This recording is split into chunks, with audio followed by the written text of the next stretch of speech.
enter a place in large numbers, especially with intrusive effect.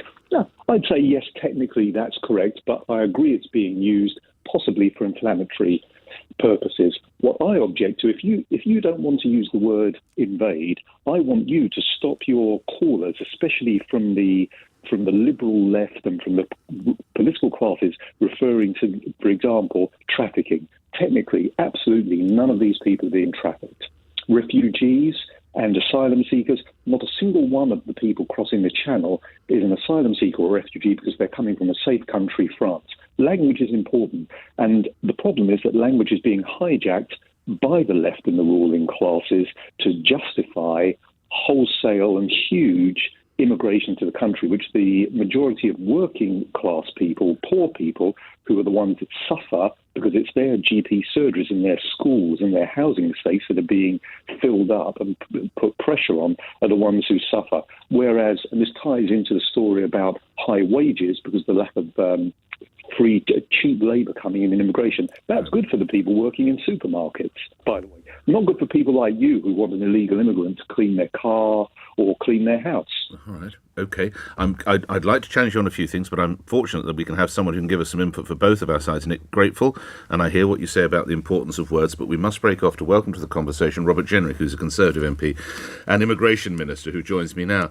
Now, I understand you went down to the Manston camp in Kent on Sunday, Minister. What did you see? Good morning. Good morning, Nick. Well, the conditions are poor at the camp, but they are improving, and that my job is to ensure that they do so very rapidly. This was a facility that was designed for between 1,000 and 2,000 people. There are currently more than that housed there temporarily. We need to get those individuals out of the camp and into better accommodation as swiftly as possible. And we are procuring hotels, getting them online every day so that that can happen. And already the population of Manston is falling. I hope it will fall every day this week.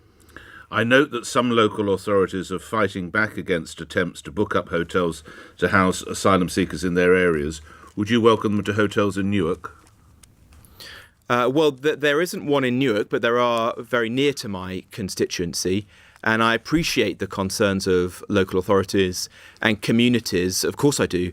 Having said that, we are seeing very large numbers of individuals crossing the channel, 40,000 already this year, and that is placing immense pressure on our infrastructure. We can't plan as a country for that number of people to cross the channel illegally in a single year. It's very difficult. And so what we are trying to do, of course we want to treat people as humanely and compassionately as possible. That's the kind of country that we are, that those are our values.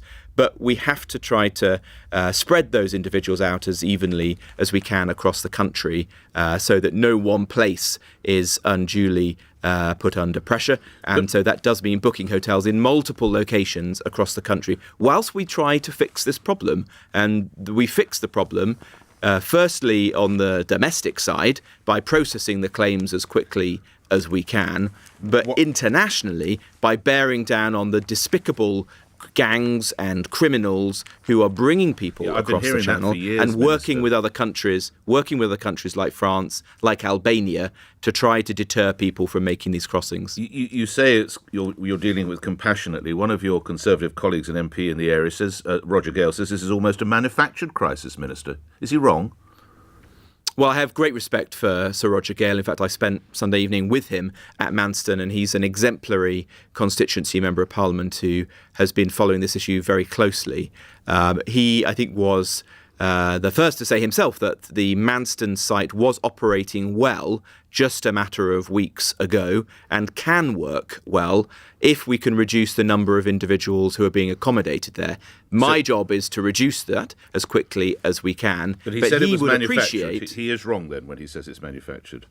Well, I haven't heard those comments. I've spent a lot of time talking to him, so I can't comment on those. I'm certainly not going to criticise him because he's been extremely helpful to me and to the government in the work that we're trying to do at Manston. And he appreciates the challenge that we face because if you have 1,000 people literally being hooked out of the sea by Border Force, Royal Navy, RNLI, their lives saved by those services, brought to Dover, given basic care, they're then brought to Manston, in this extreme situation for their initial processing, staying for ideally around 24 hours and then moved off around the country. If thousands of people arrive in a single week, that is very difficult for us to deal with. That's what we're coping with right now. I want us to deal with that in a better way than we are at the moment, and I'm working very closely with my Home Office team to do that. But I have to be straightforward with the public that if we see 40,000 people making this journey every year, arriving on those beaches and at ports like Dover, it is going to be very hard for us to have the infrastructure to manage that situation. Yes or no? Is it an invasion? Well, the term that the Home Secretary used was an expression of the very serious situation that we find ourselves in. And you can choose whichever phrase you Would want you use to, the word invasion? Well, I think that without doubt, the numbers of people that we're seeing crossing the channel at the moment are off the scale. They are overwhelming the infrastructure that we have in place, and they are putting immense pressure on our asylum and immigration system. And many millions of people across the country will be extremely concerned about that, because it is a right of the British public to have confidence that their asylum and immigration system is robust and that their borders are secure. It is an invasion. Well, you could choose whichever phrase you want to use. No, I didn't choose any phrase, respectfully. The Home Secretary used that word. I just wanted I want to confirm that you concur with that word. I've explained, Nick, what the Home Secretary was expressing, and that is that the numbers of people we're seeing crossing the channel are extremely high, and that is an intolerable situation. People are rightly very concerned about that. So you support the use of the word invasion? Well, I think you have to choose your words extremely carefully. And did she? But 40,000 people crossing the channel is an intolerable situation. What is the draw and we to the should United not allow Kingdom? that. Why is it that would appear so many, for instance, Albanian males are attracted to the United Kingdom? Why? Well, it's multiple factors. Some are things we will never be able to change as a country. The English language, our strong labour market, our vibrant economy, all the reasons why millions of people, billions of people across the world would choose to make the United Kingdom their home if they had the opportunity. Other things are more within our control, like the fact that our asylum system is set up in such a way that a very high proportion of those people coming here are ultimately granted the right to stay, around 75%, which is more than some comparable countries like France and Germany. In France, it's 28%. In Germany, it's 55.5%. In Italy, it's a little over 50%. In the United Kingdom, as you rightly referenced, Minister, it's 76%. Why? It's a combination of factors. It's the laws, the case law, the way in which our courts and tribunals operate, and of course the mix of individuals who choose to come here from the countries that they come from. I think we need to tackle that, because at the moment the UK, I'm afraid, is a magnet for migrants, and we simply don't have the infrastructure in the UK at the moment to accommodate that. And we've seen that very vividly over the course of this year, where we have rightly tried to support Ukrainians, Afghans, Hong Kongers coming to the UK to seek refuge. And I want the UK to be a big-hearted, opening, warm and welcoming country to those individuals. But it is immensely difficult to provide that kind of welcome and support at the scale that we're currently experiencing. And so we will need to take some radical options in the months ahead to bear down on this challenge and ensure that fewer people are making these dangerous crossings, putting themselves at the behest of dangerous gangs. Last couple of minutes together. Sir Tony Blair, the former Prime Minister, suggests a digital ID card could track down an employers giving jobs to people who come to this country. Does that have your support? No, I'm not in favour of ID cards. I've never been attracted to it. I don't think that we're that kind of country.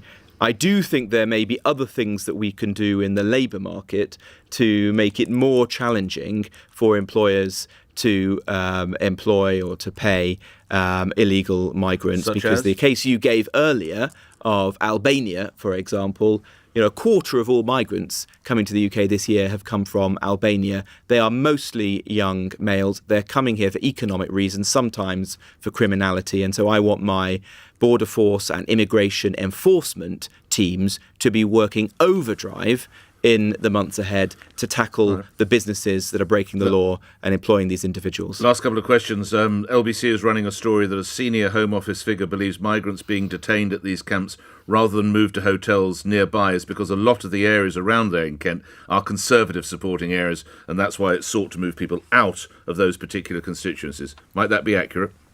No.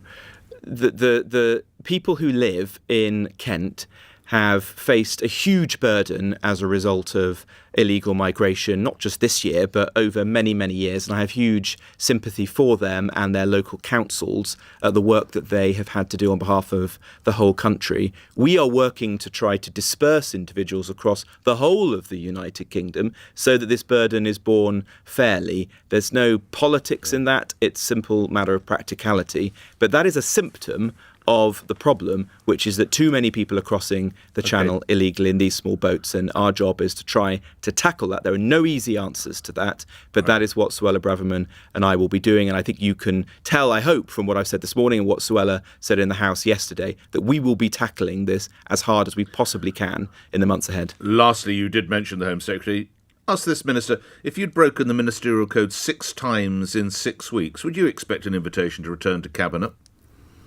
Well, the Home Secretary apologised for her breach of the Ministerial Code, which was an inadvertent one, in messaging another parliamentarian with a document. I don't think that the other emails that she referred to in her statement to the Home Affairs Select Committee yesterday were breaches of the Ministerial Code, as I understand it. But for the one that she did make, she apologised and she resigned, and that is the honourable thing to do. The new Prime Minister chose to reappoint her because he had confidence in her determination to tackle this issue alongside me. Grateful for your time today. Thank you. Immigration Minister Robert Jenrick appearing here on LBC, where it's 3 minutes after 8.